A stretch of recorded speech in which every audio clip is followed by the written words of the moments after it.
Jacob was not in a sanctuary when God met him. He was alone, fleeing from his brother Esau, carrying fear, guilt, and an uncertain future. He had deceived his father, taken his brother's blessing, and now slept in an unfamiliar place with nothing but a stone for a pillow. Yet that night at Bethel, God came near. Jacob saw a vision of a stairway reaching toward heaven, with angels ascending and descending. Above it stood the Lord, who repeated the covenant he had given to Abraham and Isaac: land, descendants, blessing, and the promise that through his family all the families of the earth would be blessed.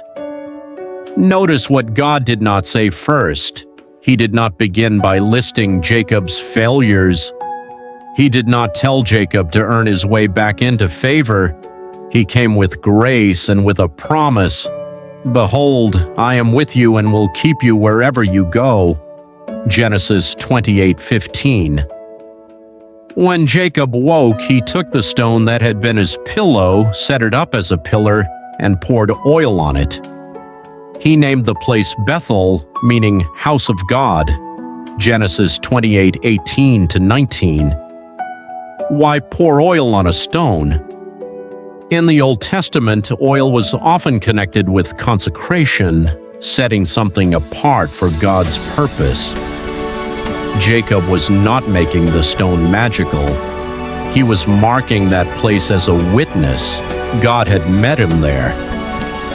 The ordinary place where he had slept in fear had become a place of worship because the God of the covenant had revealed himself.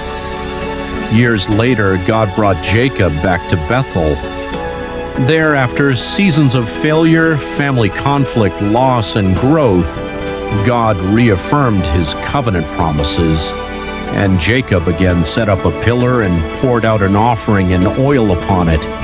Genesis 35:9-15.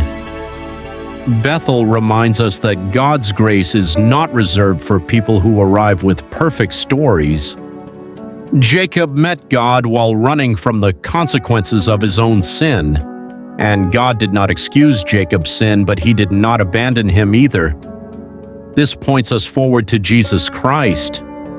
In Christ, God came near to sinners not because we deserved his presence, but because of his mercy. Jesus is the true meeting place between heaven and earth. He is the one through whom we are brought near to God. Some places in our lives carry memories of fear, regret, or uncertainty, but the Lord can meet us even there. He can turn a place of running into a place of surrender. He can turn a stone pillow into a testimony of grace. Today, ask yourself, what place in your life do you need to remember? Not because everything was easy there, but because God met you there.